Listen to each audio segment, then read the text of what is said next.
Friend आज है day 13 और हम लोग यहाँ पे आए थे दौड़ने के लिए और एक्सरसाइज करने के लिए। तो आज थोड़ा सुबह हो चुकी है, दिखाई नहीं दे रहा अंधेरे होने की वजह से। आज कोहरा भी है थोड़ा बहुत। और चलिए हम अपनी एक्सरसाइज और रनिंग को स्टार्ट करते हैं।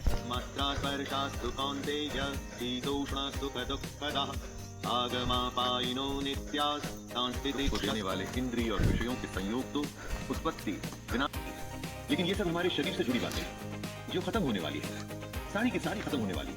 परंतु जो खत्म नहीं होता उसे कहते हैं बनाते हैं। इन्हें भरतवंश और धृतराष्ट्र दोनों सेनाओं के बीच में शोक करते हुए अर्जुन ने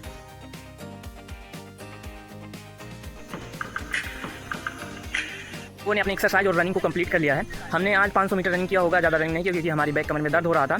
और चलते हैं घर, अब मिलते हैं नेक्स्ट वीडियो में। राधे राधे।